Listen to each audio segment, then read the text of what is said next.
अस्सलामुअलैकुम वरहमतुल्लाहि वबरकातुहू। दोस्तों, उम्मीद है आप सब खैरियत से होंगे। आज की इस वीडियो में बात करेंगे कुछ चाइनीज़ यूनिवर्सिटीज़ के बारे में जहाँ पे एप्लीकेशन फ़ीस नहीं है। नॉर्मली हर जगह पे ये इशू चल रहा होता है कि भाई यहाँ पे एप्लीकेशन फ़ीस है या नहीं है।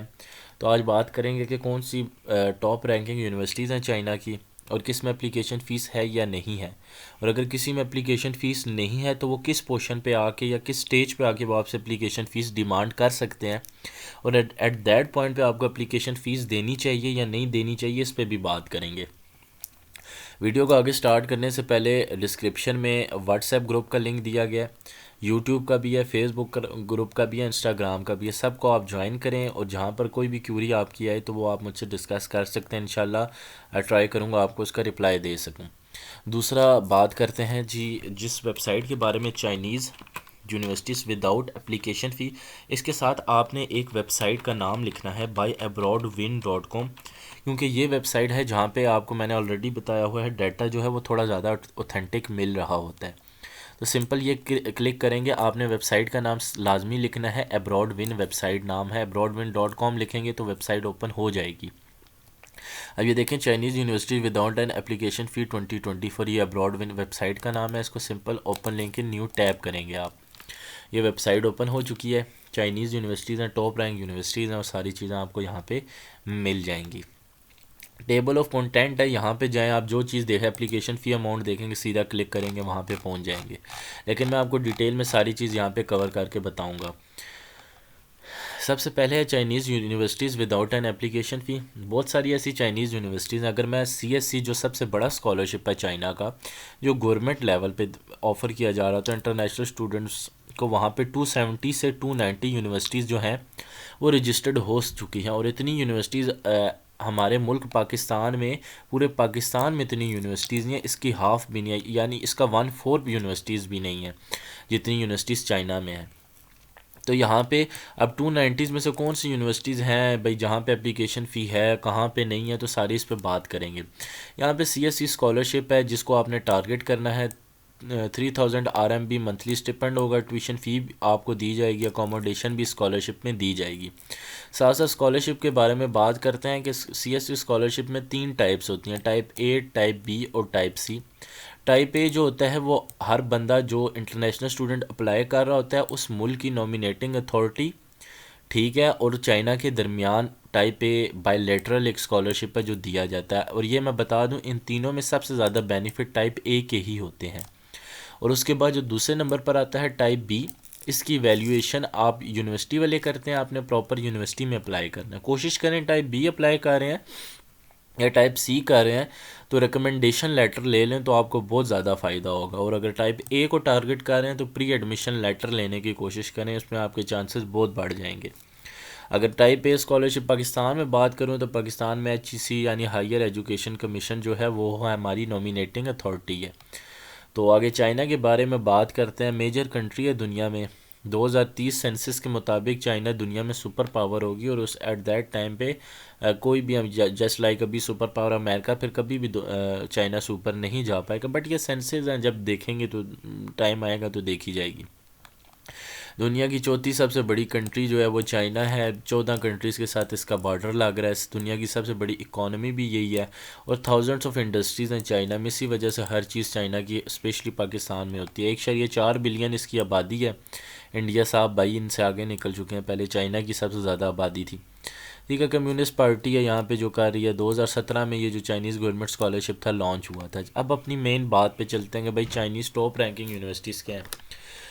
भाई ये जो टॉप 10 यूनिवर्सिटीज़ बता रहा हूँ ना, ये सारी की सारी ना टॉप 100 यूनिवर्सिटी जो दुनिया की हैं उनमें आ रही होती है। और मज़े की बात है, ये जो पहली 2 यूनिवर्सिटीज़ हैं ना, हर साल जब भी रैंकिंग आती है ना टॉप यूनिवर्सिटी की, यानी ऑक्सफोर्ड जैसी यूनिवर्सिटीज़ होगी, उन टॉप 10 में हमेशा ये दोनों यूनिवर्सिटीज़ चाइना की मौजूद होती हैं। ख़ास तौर पर ये पीकिंग यूनिवर्सिटी, यानी ये 2 यूनिवर्सिटी आप समझे चाइना में बला है एक बहुत बड़ी, इनकी रिसर्च लेवल बहुत ज़्यादा है। और इन 9 यूनिवर्सिटीज़ को C9 यूनिवर्सिटीज़ भी बोला जाता है। अगर आप बोलेंगे ना C9 यूनिवर्सिटीज़ तो सब समझ जाएंगे ये किन यूनिवर्सिटीज़ की बात कर रहा है।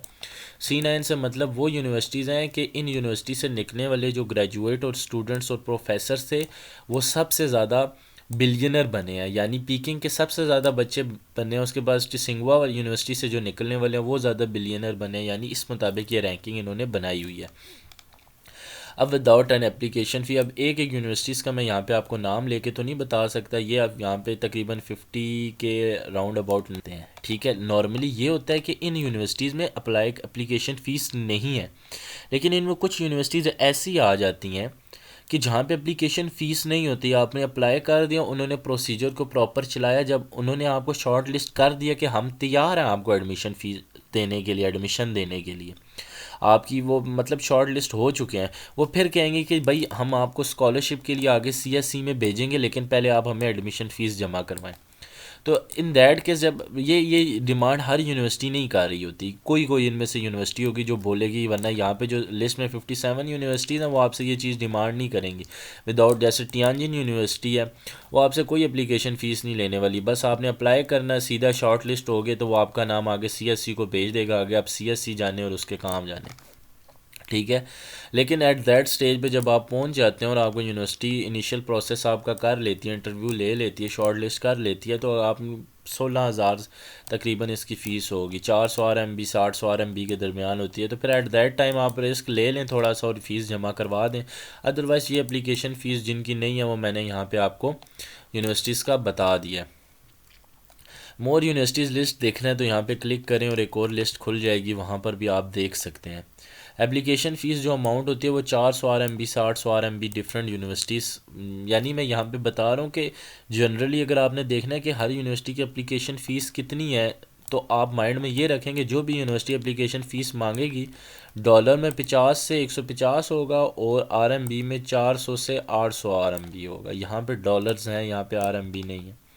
अब डेडलाइन क्या है, नॉर्मली जो डेडलाइन यूनिवर्सिटीज़ की होती हैं वो डिफरेंट हो रही होती हैं, लेकिन सीएससी की जो डेडलाइन बताई जा रही होती है वो 31 मार्च बताई जा रही होती है, कि बेहतर है कि आप 31 मार्च, क्या आप मैक्सिमम स्कॉलरशिप्स 15 फरवरी पे क्लोज़ हो जाते हैं और उसके बाद सब स्कॉलरशिप समझे क्लोजिंग डेट्स में चल रहे होते हैं। कोशिश करें फरवरी मिड तक आप सब जगहों पे अप्लाई कर दें और 10 फरवरी तक अपना डेडलाइन रखें, इससे पहले पहले कर दें। मैं तो आपको यही बोलूँगा कि भाई एज़ सुन एज़ पॉसिबल है, फर्स्ट कम फर्स्ट सर्व वाली लॉजिक को काम पे लाएं और उसी पे पहले अप्लाई कर दें। बाकी is every Chinese university demand करती है एप्लीकेशन फ़ी, नहीं, हर यूनिवर्सिटी नहीं डिमांड कर रही होती। और एप्लीकेशन फ़ी क्या रिफ़ंडेबल होती है? अगर आपको एडमिशन ना हो तो वो देंगे? नहीं, बिल्कुल भी नहीं देंगे। अगर आपको एडमिशन नहीं मिलता तो आपकी एप्लीकेशन फ़ीस ज़ाया हो जाएगी, ये याद रखिएगा।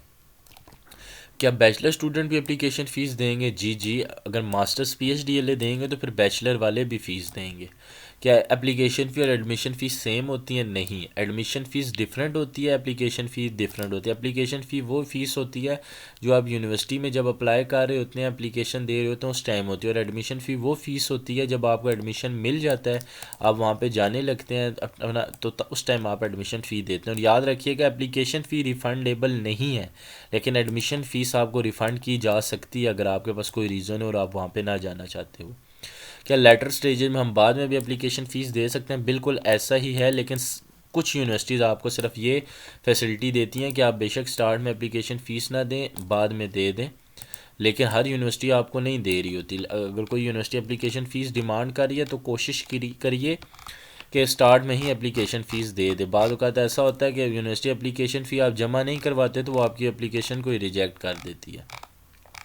तो ये मैंने आज की वीडियो थी चाइनीज़ यूनिवर्सिटी जिनकी एप्लीकेशन फ़ीस नहीं थी। तो जो भी डिटेल हो यहाँ पे पूछ लें, ग्रुप्स का आपको बता दें, डिस्क्रिप्शन में लिंक दिए हुए हैं, उनको ज्वाइन कर लें। वहाँ पर भी कोई अगर आपको क्यूरी ना समझ आए तो वहाँ मैसेज कीजिएगा, इंशाल्लाह I will try to reply you as soon as possible.